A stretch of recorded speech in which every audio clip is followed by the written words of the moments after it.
Hello everyone, welcome to CDP forever. इस video में हम डिस्कस करेंगे सबसे महत्वपूर्ण शब्द कंस्ट्रक्टिविज्म, संरचनावाद के बारे में। एज अ टीचर आपको इस शब्द का अर्थ बिल्कुल पता होना चाहिए, क्योंकि आपकी संपूर्ण टीचिंग लर्निंग प्रोसेस, शिक्षण अधिगम प्रक्रिया इस शब्द के आसपास ही घूमती है।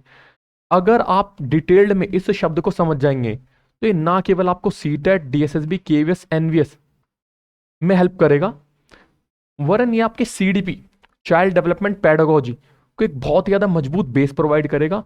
और इसके साथ साथ ये आपके ईवीएस, मैथ, हिंदी, जितने भी ये सब सब्जेक्ट्स हैं, इनकी सब्जेक्ट स्पेसिफिक पेडागोजी को समझने में बहुत ही ज़्यादा हेल्प करेगा।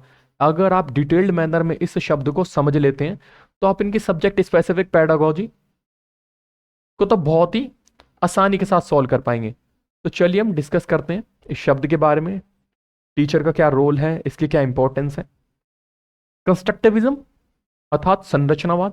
देखो, इंग्लिश में तो इसका एक ही नाम है कंस्ट्रक्टिविज्म, पर हिंदी मीडियम के स्टूडेंट्स यहां ध्यान देंगे, हिंदी में कहते हैं इसे रचनावाद, निर्माणवाद, संरचनावाद और इसके साथ साथ सृजनात्मकवाद। तो अगर आपके पेपर में आपको दिखने को मिले कि रचनावाद, निर्माणवाद, संरचनावाद, सृजनात्मकवाद, इन सबका सेम अर्थ है और ये आपको अपने DSSB, सीटेट में बहुत ही आसानी से देखने को मिल सकता है। अब है कंस्ट्रक्टिविस्ट अप्रोच। देखो, एक चीज मैं आपको क्लियर कर दूं,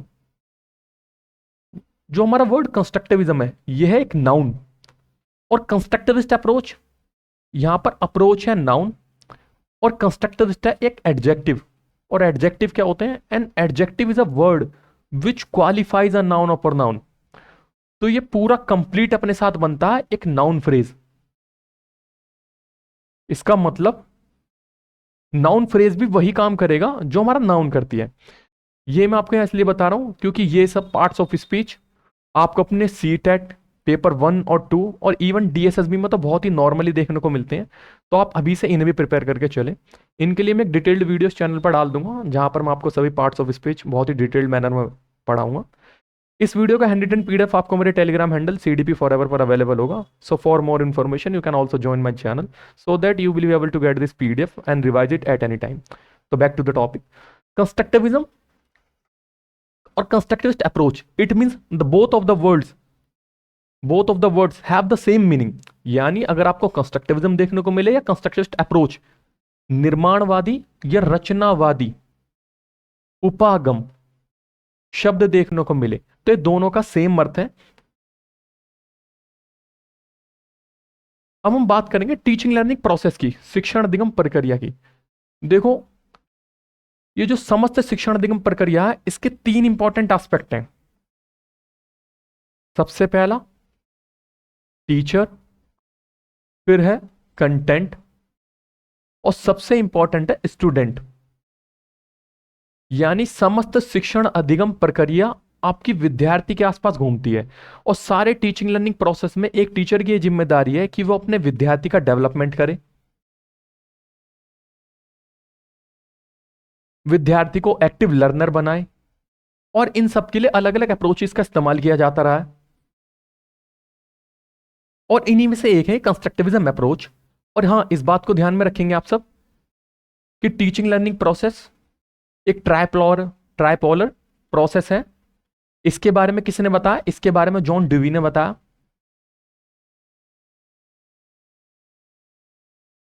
तो कंस्ट्रक्टिविज्म अप्रोच भी उसमें से एक अप्रोच है, जो ये मानती है कि बच्चा हमेशा सक्रिय रहना चाहिए और समस्त प्रयास बच्चे के विकास के लिए होने चाहिए। तो अब हम कंस्ट्रक्टिविज्म शब्द के बारे में जानेंगे। What is constructivism? कंस्ट्रक्टिविज्म आखिर है क्या? क्योंकि कंस्ट्रक्टिविज्म से पहले बिहेवियरिज्म भी था,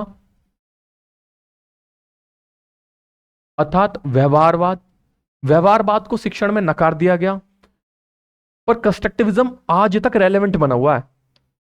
constructivism is a learning approach, यह एक शिक्षण उपागम है that suggest learners construct their own understanding, अर्थात विद्यार्थी खुद अपनी समझ का निर्माण करते हैं एंड नॉलेज, अपने ज्ञान का निर्माण करते हैं, ऑफ द वर्ल्ड, इस संसार में, experiencing things and reflecting on those experiences.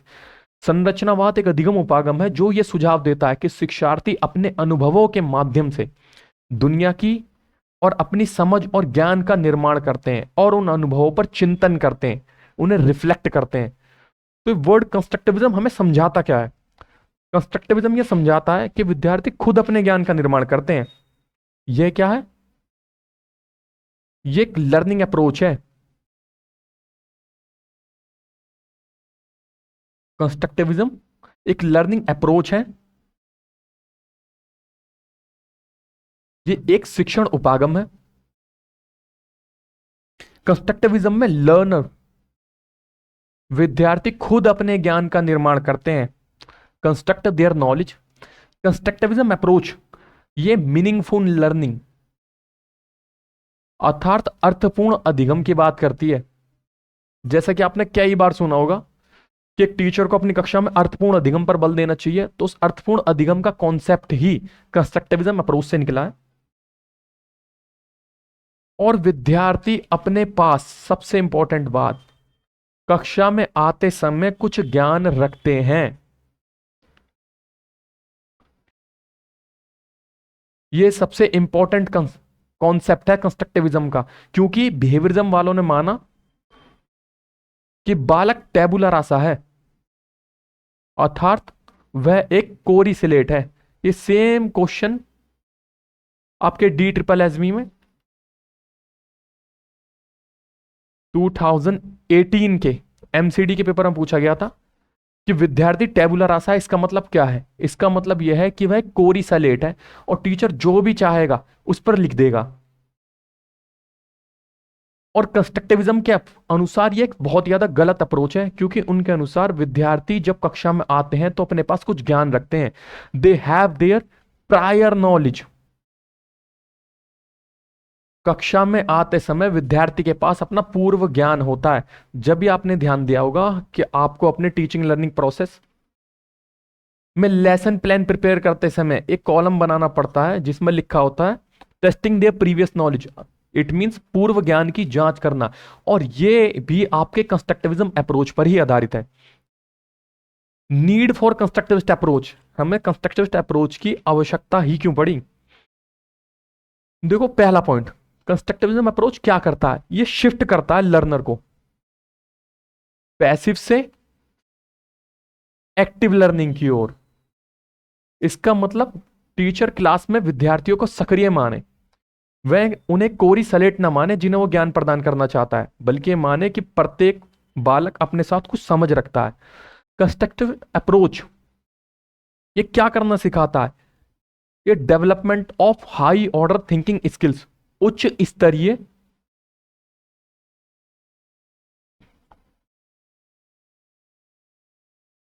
चिंतन कौशल के बारे में सिखाता है। अब यहां से हम ये कॉन्सेप्ट क्लियर होता है, आपने इन दोनों को तो देखा ही होगा, पहेली और बूझो।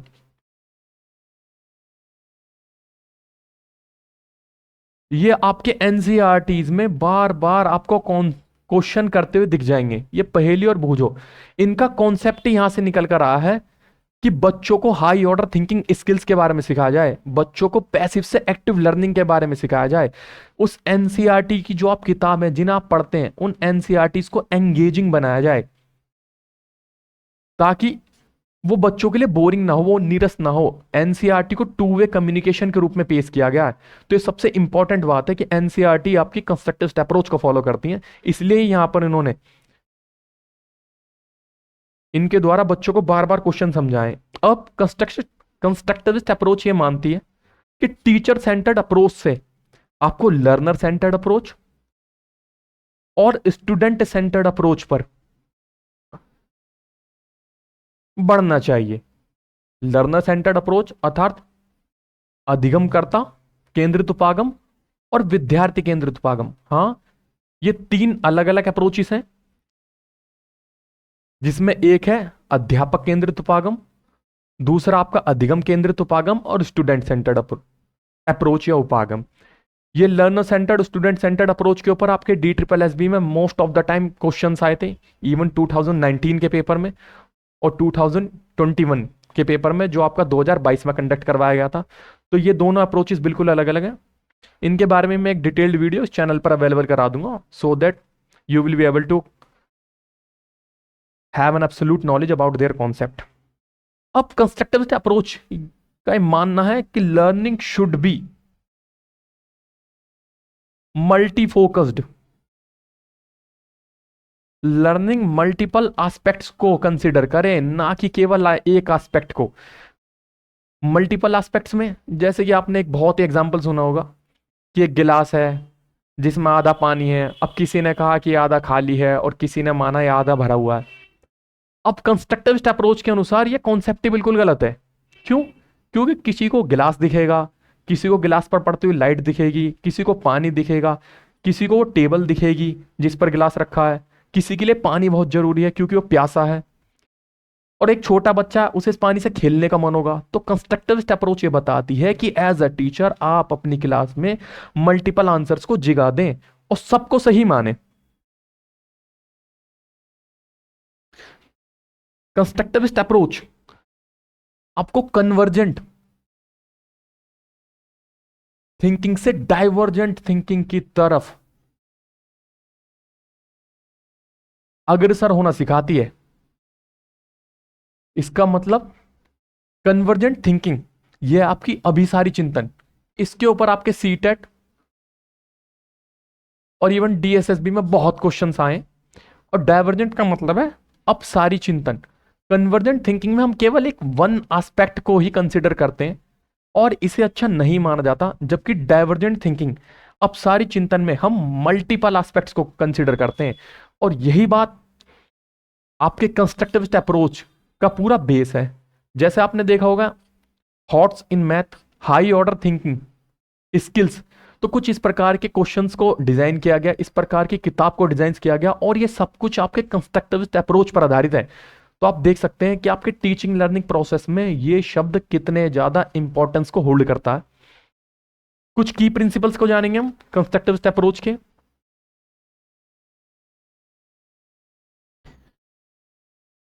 देखो, कंस्ट्रक्टिविस्ट अप्रोच के अनुसार लर्निंग इज एक्टिव प्रोसेस।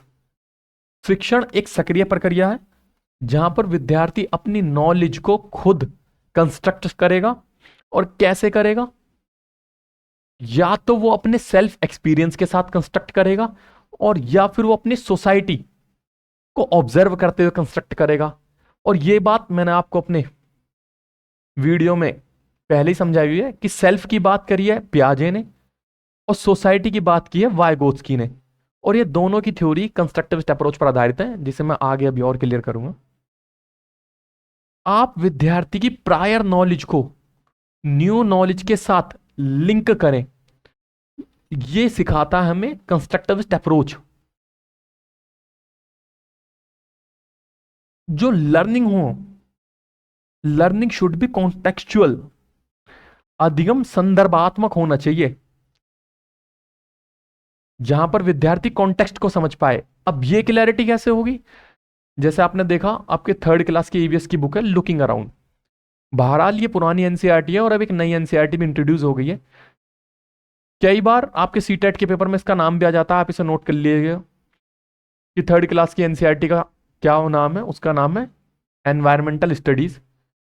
अब इस पुस्तक का नाम है लुकिंग अराउंड, यानी हमारे आसपास। तो यहां से ही आप विद्यार्थी को यह बताना चाह रहे हैं कि वो एक्टिव प्रोसेस की तरफ ध्यान दे, अपने नॉलेज कंस्ट्रक्शन पर ध्यान दे। वो अपने विद्यालय में आते समय जो प्रीवियस नॉलेज है उन्हें बताए कि वो क्या ऑब्जर्व करता है। और ये नई NCERT आई है, इसका नाम है आवर वंडरस वर्ल्ड, यानी हमारी अद्भुत दुनिया। इसमें आप देखेंगे कि कुछ बच्चे खेल रहे हैं, ये मेडिटेशन कर रहे हैं, ये आपस में ऑब्जर्व कर रहे हैं, ये बैठे हैं। तो ऐसे करके आप क्या सिखाएंगे? आप अपने बच्चों को सिखाएंगे कि वो चीजों को ऑब्जर्व करें, लर्निंग को कॉन्टेक्स्ट में देखें, संदर्भ में देखें, केवल एक उसे पुस्तकीय ज्ञान मात्र ना समझे, जैसा कि पहली अप्रोच इसमें होता था, जो बिल्कुल गलत है। कंस्ट्रक्टिविस्ट अप्रोच ये बताती है कि लर्निंग शुड बी कोलैबोरेटिव,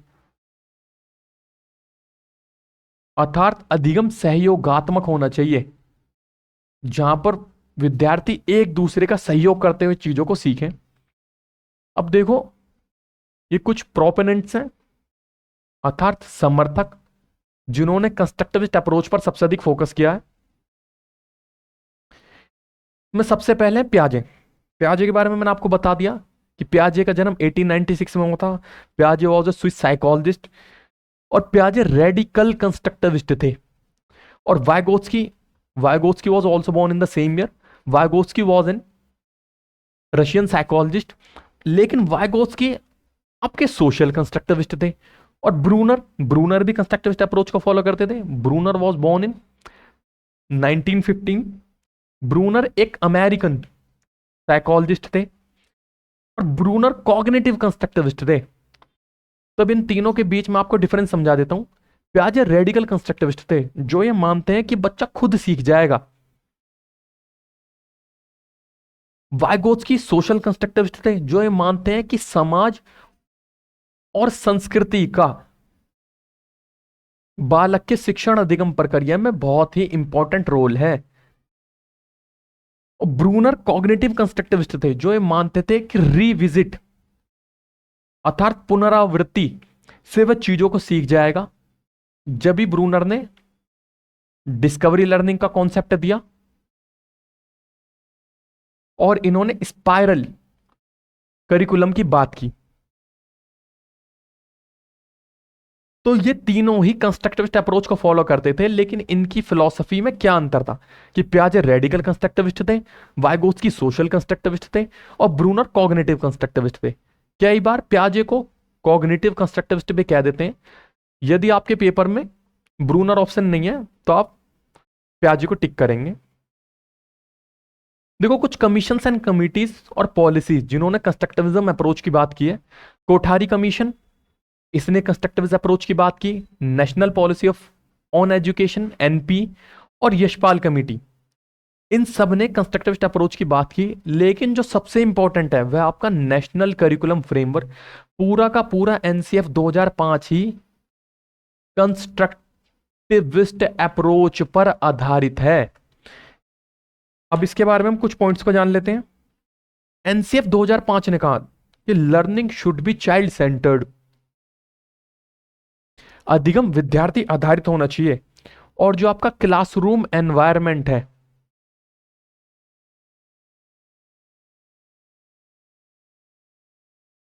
उसमें विद्यार्थी फील क्या करे, कॉन्फिडेंट, आत्मविश्वास के साथ वह चीजों का जवाब दे पाए।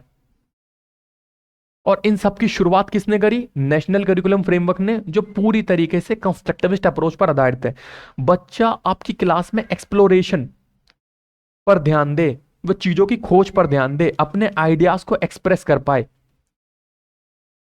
जो लर्निंग है वह प्रायर नॉलेज से न्यू नॉलेज की तरफ बढ़नी चाहिए।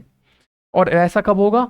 जब बच्चा क्लास में एक्टिवली एंगेज होगा, जब एक्सपेरिमेंटल अर्थात अनुभवात्मक अधिगम पर कक्षा में ध्यान दिया जाएगा, और जब कोलैबोरेटिव लर्निंग पर ध्यान दिया जाएगा।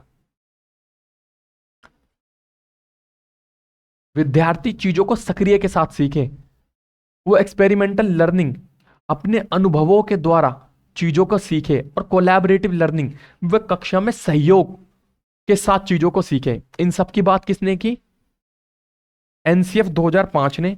और ये सारी चीजें ही मिलकर तो कंस्ट्रक्टिविस्ट अप्रोच का निर्माण करती हैं। तो एज अ टीचर आपकी ये जिम्मेदारी बनती है कि आप अपनी कक्षा में बच्चों को एक्टिवली पार्टिसिपेट करवाएं, एक्सपेरिमेंटल लर्निंग पर ध्यान दें, और कोलैबोरेटिव लर्निंग पर ध्यान दें। इसलिए एनसीएफ 2005 ने इस बात को बोला, the teacher should be act like as a facilitator in his classroom. एक अध्यापक अपनी कक्षा में फैसिलिटेटर, सुविधा दाता की भूमिका अदा करे, जो बच्चों को एक्टिवली एंगेज करे, कोलैबोरेटिव लर्निंग को बढ़ाए, और एक्सपेरिमेंटल लर्निंग अनुभवात्मक को बढ़ाए, ताकि बच्चों में आत्मविश्वास आए, वो अपने आइडियाज को एक्सप्रेस कर पाए। और ये सारी कोर फिलॉसफी कंस्ट्रक्टिविस्ट अप्रोच पर आधारित थी, और कंस्ट्रक्टिविस्ट अप्रोच एनसीएफ 2005 पर आधारित था। Importance of constructivist approach as a teacher. एक टीचर के रूप में आपको कंस्ट्रक्टिविस्ट अप्रोच, निर्माणवादी उपागम की क्या आवश्यकता है। फैसिलिटेटिंग एक्टिव लर्निंग, मैंने बिल्कुल आपको समझा दिया कि सक्रिय अधिगम को बढ़ाता है। प्रमोटिंग क्रिटिकल थिंकिंग, यह आलोचनात्मक सोच को बढ़ाता है। लर्निंग एनवायरनमेंट, अधिगम वातावरण का निर्माण करे जिससे बच्चे अपने आइडियाज को एक्सप्रेस कर पाए। बच्चों में कोई भी अपना आइडिया समझाते समय हेजिटेशन ना हो, और वे अपनी कक्षा में कॉन्फिडेंट फील कर पाए। रियल लाइफ लर्निंग, इस रियल लाइफ लर्निंग की फिलॉसफी मैंने आपको समझा दी कि आपकी NCERTs, looking around, our world, wondrous world, ये सब कुछ किस कोर फिलॉसफी पर आधारित है, रियल लाइफ लर्निंग के ऊपर। लाइफ लॉन्ग लर्निंग, जीवन पर्यंत अधिगम, कक्षा में बच्चों को इस प्रकार की लर्निंग करवाई जाए जो केवल पुस्तकीय ज्ञान तक सीमित ना हो, बल्कि वह उनके जीवन में उन्हें दिशा प्रदान कराए। और ये सारी कोर फिलॉसफी कंस्ट्रक्टिविस्ट अप्रोच पर आधारित है, इसलिए बहुत ज्यादा इंपॉर्टेंट टॉपिक है। इसमें यह बात हमें समझाई गई कि child should be centre of your classroom. विद्यार्थी आपकी कक्षा का केंद्र बिंदु होना चाहिए, और यदि आप समस्त चीजें विद्यार्थी के अनुरूप करेंगे तो लर्निंग बहुत ही इंजॉयबल होगी। ये एक 2 वे प्रोसेस होगी, और बच्चा इसके साथ क्लास में बहुत ही एक्टिवली एंगेज रह पाएगा। तो thank you so much. If you like the video, subscribe to my channel for the more information, so that you will be able to get the notification of my further videos that I will upload on